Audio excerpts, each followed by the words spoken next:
Bonjour chères étudiantes, chers étudiants. Dans les 3 vidéos précédentes, je vous ai présenté et expliqué les 3 grands principes budgétaires classiques, à savoir le principe de l'annualité, le principe de l'unité et le principe de la spécialité. Aujourd'hui, on va essayer de voir ensemble le dernier principe classique qui est le principe de l'universalité.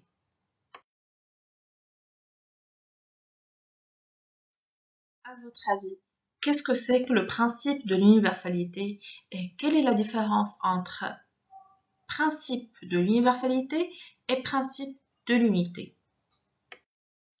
Le principe de l'universalité est l'un des grands principes budgétaires classiques des finances publiques. C'est une règle fondamentale du droit budgétaire. Le principe de l'universalité implique le rassemblement de l'ensemble des recettes brutes sur laquelle doit s'imputer l'ensemble des dépenses brutes, c'est-à-dire le rassemblement dans un seul document. C'est vrai que le principe de l'universalité est proche du principe de l'unité. D'ailleurs, ce sont deux principes complémentaires, mais qui doivent être différenciés. Donc, il faut bien distinguer entre le principe de l'unité et le principe de l'universalité. D'ailleurs, ils répondent à la même préoccupation, mais ils se distinguent par leur contenu. Donc, suivez-moi bien. La règle de l'unité, elle vise à rassembler les dépenses et recettes de l'État dans un seul document budgétaire, c'est-à-dire dans un document unique. Elle a pour conséquence d'interdire la multiplicité des budgets afin d'éviter que certaines dépenses ou recettes de l'État soient faites hors budget principal. Par contre, la règle de l'universalité est plus précise. Pourquoi? Parce qu'elle vise le contenu même de l'autorisation parlementaire. Et elle implique et exige deux règles. La première règle, c'est la règle de la non-affectation. Cette règle consiste à imputer l'ensemble des recettes sur l'ensemble des dépenses, mais il n'est pas autorisé d'affecter une recette particulière à une dépense particulière. Autrement dit, la règle de non-affectation interdit l'utilisation d'une recette déterminée pour le financement d'une dépense déterminée. C'est-à-dire, toutes les dépenses du budget doivent être couvertes par la masse commune des recettes. Donc, il est hors question d'établir à l'avance une corrélation entre certaines dépenses et certaines recettes. La deuxième règle, c'est la règle de la non-compensation. Donc, cette règle est parfois qualifiée de règle du produit brut. Pourquoi? Parce qu'elle signifie que les dépenses et les recettes doivent figurer dans la loi de finances pour le produit brut. Donc, il ne doit pas y avoir une compensation entre les recettes et les dépenses. Donc, le tout doit être mentionné dans la loi de finances, ce qui signifie qu'il est interdit de présenter des prévisions de dépenses en ayant au préalable déduit le montant des recettes escomptées.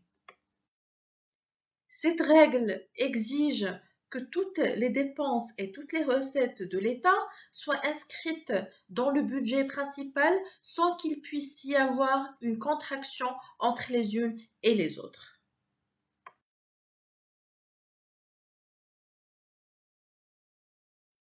Le principe de l'universalité concrétise fortement la notion de la solidarité financière du fait que l'ensemble des recettes assure l'exécution de l'ensemble des dépenses. Je répète, il faut que les ressources et les charges soient comptabilisées sur un compte unique, chacune de son côté. Donc les dépenses doivent être isolées des recettes de façon qu'il n'y ait pas de compensation entre les recettes et les dépenses et de façon aussi qu'il n'y aura pas d'affectation entre une recette particulière à une dépense particulière.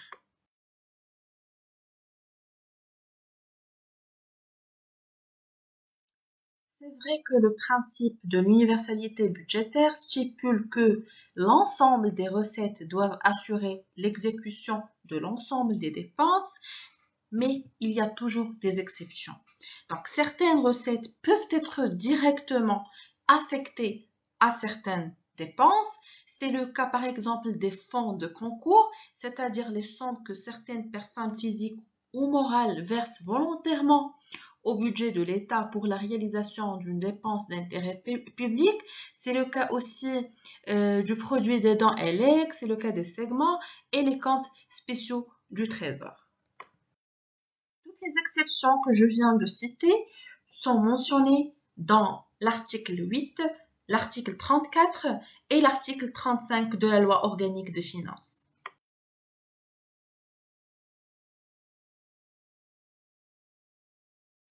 On essaie de voir ensemble le contenu de l'article 8 et l'article 34. Regardez bien avec moi le contenu de l'article 8, deuxième paragraphe.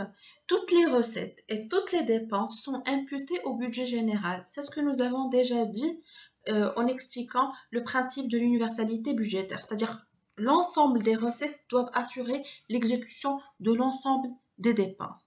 Mais il y a toujours des exceptions. Donc, regardez avec moi le dernier paragraphe dans l'article 8.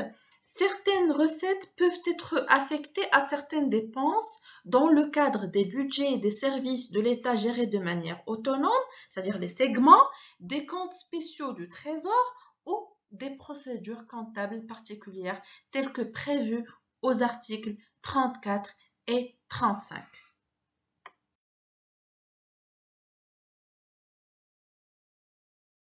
L'article 34 stipule que les fonds de concours versés par des personnes morales autres que l'État ou personnes physiques pour concourir avec ceux de l'État à des dépenses d'intérêt public, ainsi que le produit des dons et legs. Donc, c'est ce que j'ai déjà mentionné dans la diapositive des exceptions qui dérogent au principe de l'universalité budgétaire. Donc, j'ai mentionné les fonds de concours et le produit des dons et legs, donc sont directement portés en recettes selon le cas au budget général, au budget des services de l'État gérés de manière autonome ou aux comptes spéciaux du Trésor. Sauf qu'il y a des conditions qu'il faut retenir et qui concernent les fonds de concours. Regardez avec moi le deuxième paragraphe de l'article 34. Les fonds de concours ne peuvent en aucun cas être alimentés par des recettes fiscales. Donc, c'est ce que j'ai déjà mentionné dans la diapositive des exceptions. Donc, les fonds doivent avoir un caractère non fiscal. Regardez encore le paragraphe 4. L'affectation des fonds de concours et les modalités de leur utilisation doivent être conformes à ce qui est convenu avec la partie versante ou le donateur. Donc, l'utilisation de ces fonds, comme j'ai déjà dit, doit être conforme à leur désignation de départ.